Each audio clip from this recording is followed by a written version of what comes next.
Hello, everybody. Today is episode 4 of Existential, and today we talk about fantasy versus reality. And before we continue, I want to give a brief thanks to our sponsor.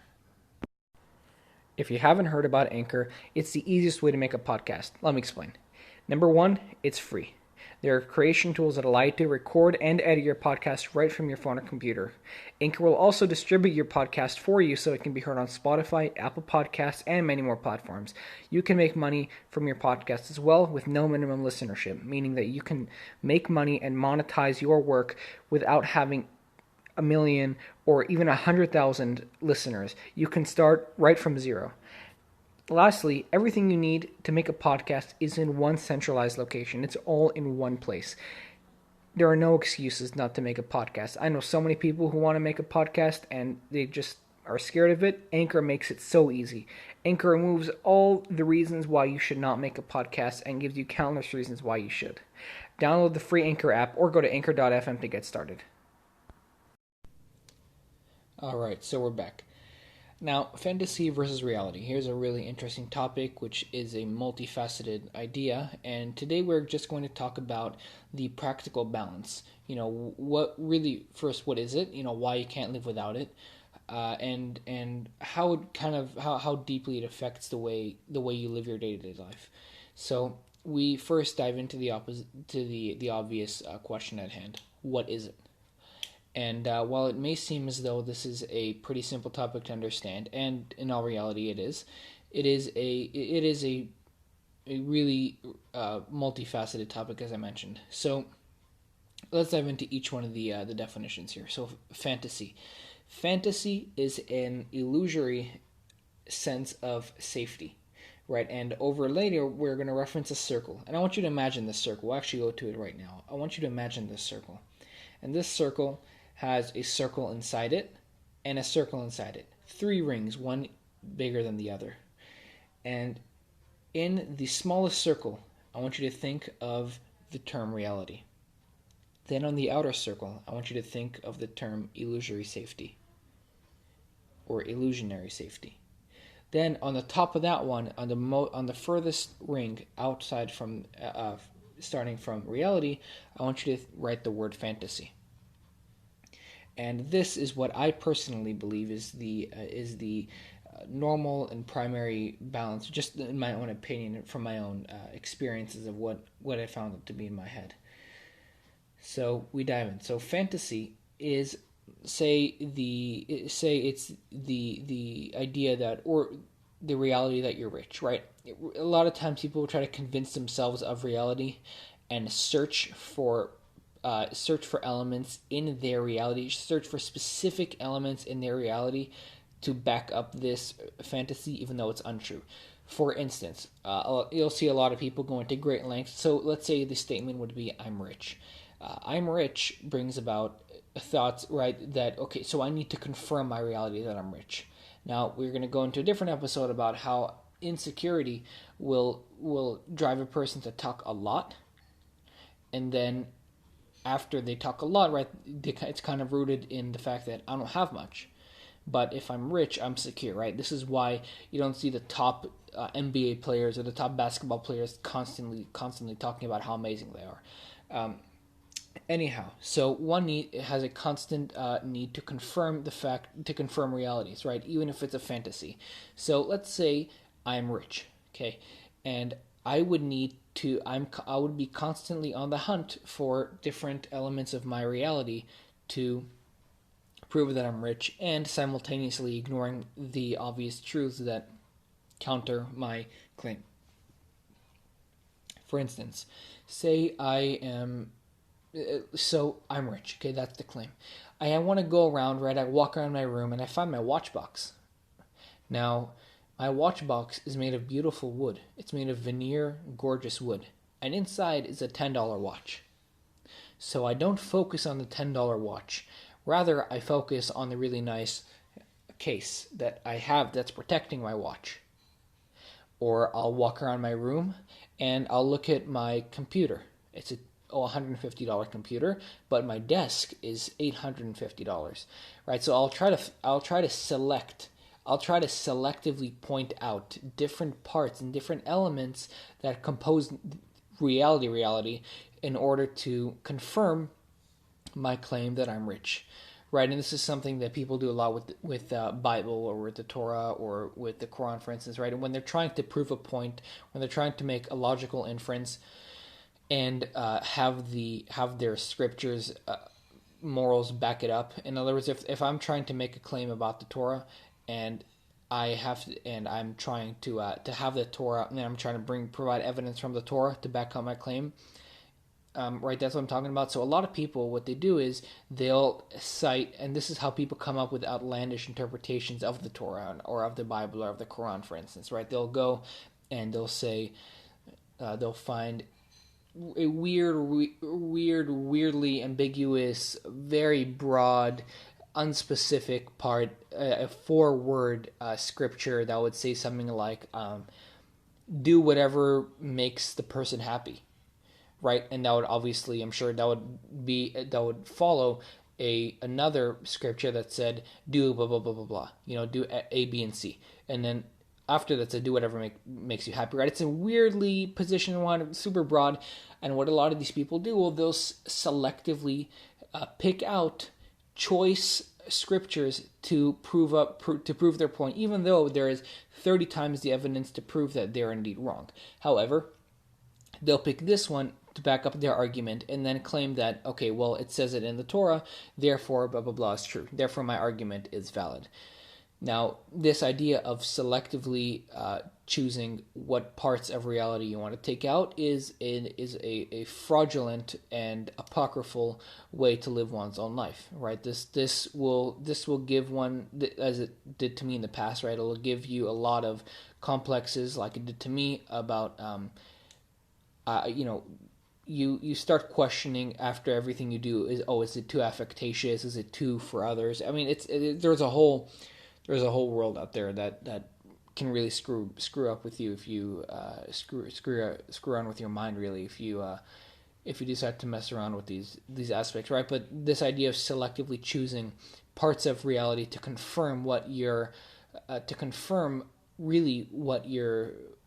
claim is essentially the safety net of this fantasy, right? And I talk down about it right now. I'm kind of painting a really negative picture about it, but the fact of the matter is that just like performative identity, right? It gives you a place to run to when reality isn't good, right? It gives you a place to go to when reality doesn't serve you right, or when anything does not meet the expectation your mind sets for it, whether that be in relationships, life, with your boss, your work life, your home life, any part of life, religiously, you always have a place to run to.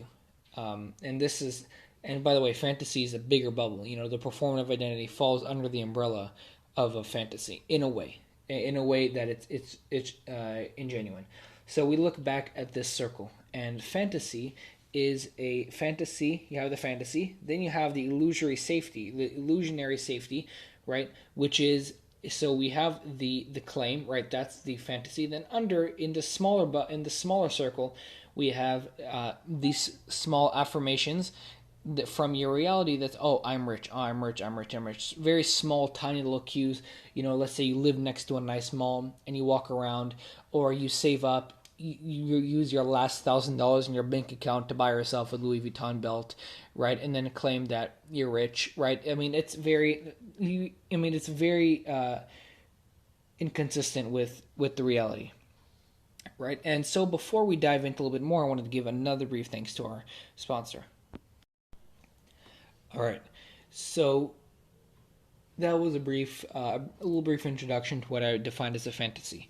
Now we're going to go with reality. Reality is a much riskier terrain, and we come to realize that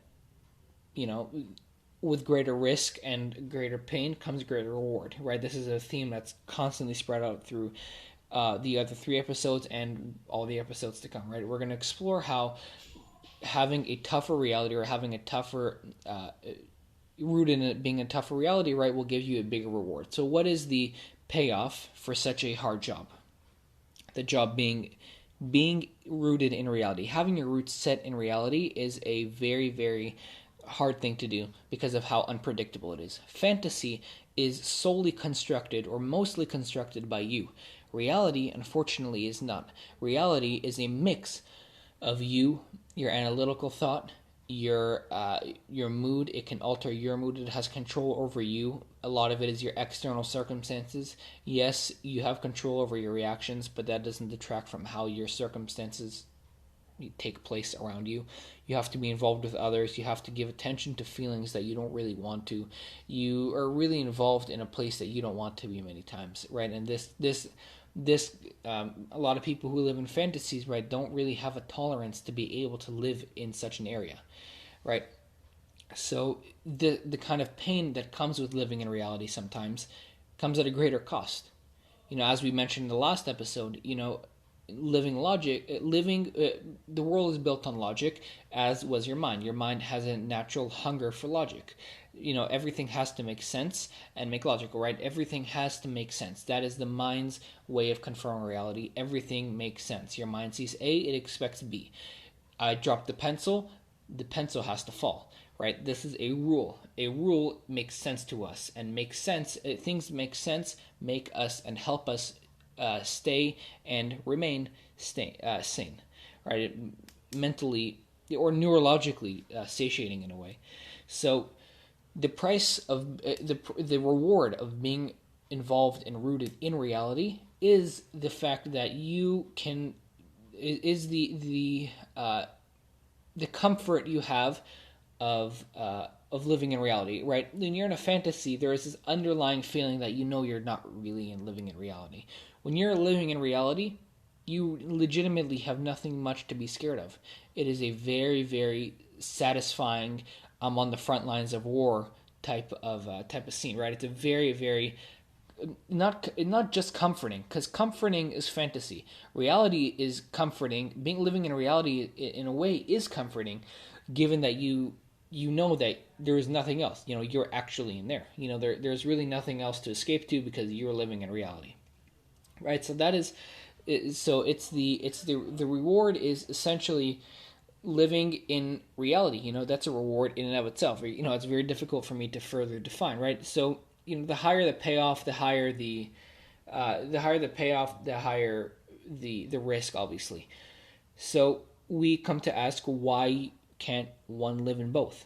Why can't one live in both? And we'll later explore that. Yeah, the mind does have a habit of fragmenting, of compartmentalizing, almost like a mob, if you will.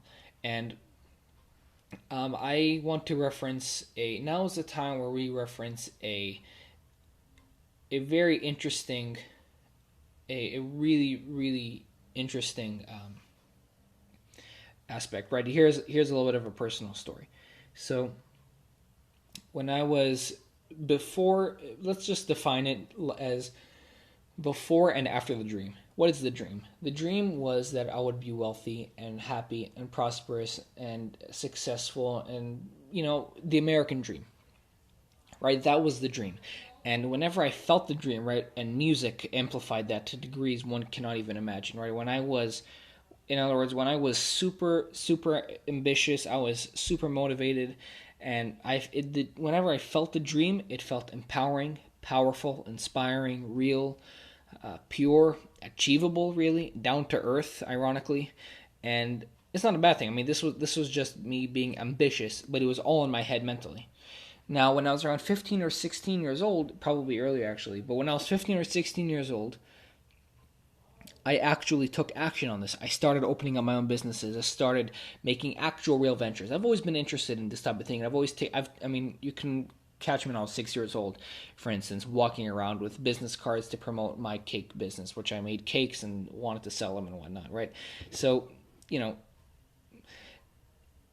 but I actually took action when I was somewhere around 15 or 16 years old. And what was interesting is that, and it actually kind of struck me, is that as soon as I actually started it, once I actualized the emotions, once I made the feelings and made the dream a reality or worked on it to do so, I felt sad. I was left empty. empty, that was the primary emotion. I felt very empty, and I felt very emotionless. I felt very, sad, unincluded. It was a funny thing. I read a question on Quora the other day, and it was about starting up your own business and all that, and kind of from a successful entrepreneur, right? Kind of small tidbits from the top of the hill, right, to kind of help all the starting out ambitious entrepreneurs. So one of the bold questions, right? He gave the answer in Q&A form. So one of the questions was, "What happened to all my friends?" And the answer he gave was, "Oh, you have none. They all left." Right? And I kind of chuckled at this. He said, obviously jokingly, and kind of reminded me that that's actually, it's just that really sad feeling. It's a really sad, like, they're not there. That's that same feeling. It's like they all left. It's a very sad, mellow, really emotionless picture. So you would think that, the me acting on the dream would amplify the ambition, and really amplify the ambition by extraordinary amounts. If dreaming gave me this feeling, doing action on the dream would give me that feeling. If I was, it just would give you more adrenaline, you would think, and unfortunately, that was not the case, because I realized the difference. I realized the difference, and I found that it was a dream. It was actually a dream. And a dream is, it was a realistic fantasy, but a fantasy no less, right? So it became a really interesting parallel. It was not a linear situation. It was not a situation where it started here and then it progressed in a linear fashion upwards, and then I would shoot up higher even from there. Right? It is a balance. There are two parallel lines. One goes up, the other goes down. So they were not side by side. I had a dream, which was a fantasy, and once I made it a reality, things shot up. Right? It would definitely not that. And you would think so, but unfortunately, what happened? I find that the reason I felt this way, the reason I felt so sad, so empty, and so depressed and emotionless, after actually taking action on the dream, was because fantasy and reality are not one and the same. They are a balance. When one is up, the other is down. I realized it to the point where, like, I told myself, how is it possible you didn't even realize this earlier? How can you be dreaming and in reality at the same time? That's what I was thinking of it, asleep. I like when you're asleep, you're dreaming, you have a fantasy. But when you're awake, your body has the ability to take action. And as a kind of a side note, I don't mean to get off on a tangent here, right? But we can learn a really, really crucial, important life lesson. That thinking is not action. Thinking is the opposite of action, right? Thinking is one entity, and action is a whole different entity, right? And so I don't want to put down thinking, obviously, if it helps one do action, right? But thinking and action are completely separate.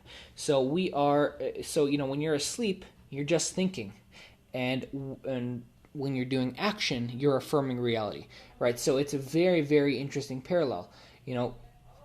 Action is not done just through thought, just through ambition, just through thing, right? Because for example, I'll be in the living room with my family. We'll just be talking and chatting, right? We're the kind of ambitious crowd, right? We'll be talking about ideas. Oh, this would be a great business idea. Oh, I think that would do great. I have a need. Oh, how would we do that, right? And start thinking about logistics and whatnot. It's amazing, right? At one time, one of my family members kind of took the stand of the conversation, and she mentioned that, like, hey, why don't let's actually make it happen. It's one thing that we're always here talking, we're chit chatting, etc., but we're not actually taking action on it. And it just kind of reminded me of that, for instance. So we see that the mind can only be in one event. The mind can only be in one gear. You can be in park and drive simultaneously. They just do not work. It's an oxymoron. It does not work. So it's like, a car it cannot take both regular gasoline and diesel gasoline, right? It cannot take both of those gas. It's just they are inconsistent with one another. So then again, our mind does have a habit of fragmenting. Once in one area of our mind, we can be living in a fantasy, and another one in reality. When you go to work, you can be fully engaged in reality. You can be a tip-top performer. You can really make strides and thrive in work, right? But when you come home to your relationships, one can easily trick himself or herself into believing that actually, you know what, my relationship is going amazingly. Well, all in reality, deep down, you kind of know that it's not really going so well. But you trick yourself, you live in a fantasy that it is, right? Because your mind does not want to realize the reality, so it builds. And again, relationships are a perfect example of this, right? So you can be a high performer at work, and then when you come home, you realize that your relationships are quite crappy. And you come to realize this circle again. This is where we go back to. You have a reality which is hidden all the way under, right, and it's protected by illusionary safety net, and then covered on top of that by the fantasy. So what is the fantasy? Let's dive into a little bit of the relationship aspect of it. So we have the fantasy, and the fantasy is the relationship is doing well, and then what someone will do is, for example, they'll say "I love you" just to hear it back. Just to kind of get the illusionary safety net, just to kind of get those small little affirmations. They'll purposely, consciously seek affirmations to confirm their fantasy, right? To confirm their fantasy, which are trying to translate into reality, right? So you can clearly see here that people do have a habit of fragmenting. One area can be good, one habit can be bad, and we look at fantasy in a very different way too. Fantasy. I was like giving a candy wrapper example. Or a like a Gildan age. Gildan is like it's gold covered, but in all reality, it's just crap. It's just not good at all. Candy wrapper. The candy wrapper, the attractive, colorful, shiny wrapper of the candy invites you. But once you actually pick up the wrapper and then you eat the chocolate bar, you don't feel so good afterwards, right? Oh, why did I eat something that unhealthy? That's right. So you have the outside, the fantasy of the circle, the outside part of the circle, the fantasy as something so attractive. That's the shiny aspect of the candy bar. And we really that is the shiny M&M's color candy wrapper, and that's the fantasy. That's how you brand the fantasy. However, once you dive in, you get into the illusionary safety net, right? And that's the chocolate. Now, once you reach the reality, once you reach the actual reality of the situation, not so good. It's really, why did I do that? So fantasy is the way you brand it. The illusionary safety is, I'm holding a chocolate bar. Now, prove to me that I'm holding a chocolate bar. So you affirm the reality of the fact that you're eating a chocolate bar, you're holding a chocolate bar through eating it and having a bite. But then you realize through reality, which is the last circle in the inside, that candy wrapper is, should not have done that. So it's a very inviting thing. So just to simply conclude here, the mind, powerful people face reality and not fantasy. Not to say that fantasy is not okay, but it is used, and I believe, and this is my approach to it, and what I find to be healthy just for me, is I find that fantasy is a place to resort to. Like a resort, like a hotel, for instance. A resort is somewhere you go rarely. It's not somewhere you live in. You don't live at a hotel. You stay at a hotel briefly for vacation and come back when reality returns. You do not live in fantasy and visit reality intermittently. You are live in reality and visit fantasy intermittently, right? And this is something the powerful have to face. And people think the all powerful are very extreme, super one sided, and in many cases that's what it is. But in the long term, there are a lot of elements of reality that need to have a healthy balance. Fantasy is healthy, but reality is where you're supposed to live. So to kind of tie in and mend last episode to this one, the powerful also face reality with emotions. A lot of people try to use logic a lot of people try to trick themselves. So, by the way, illusionary safety net, right? That a lot of I wanted to use that term, right? And a lot of people try to use logic. It's so interesting because a lot of people attempt to use logic to solidify and satiate their own fantasy of whatever they're trying to say. For example, I'm rich is a fantasy. It's a very emotion-filled fantasy to kind of tie and mend it back to emotion, logic, balance. The fantasy is an emotionally branded outlook on life, but there's a whole other part that's missing to that. How do we confirm our reality? Through logic. So if I say I'm rich, right, that is the claim. It needs to be backed up by actual logic. So the mind will say, oh, I have a gorgeous watch box, or I have an amazing desk.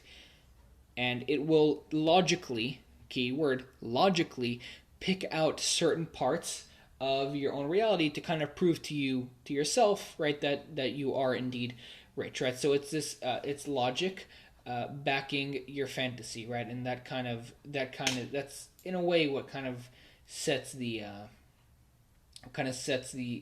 really imprints the fantasy, or can make one believe the fantasy or facade, or however you would like to categorize it, as a reality. So with that, thank you very much for listening, and all your support helps. Be sure to listen and be sure to tune in daily for new episodes of Existential.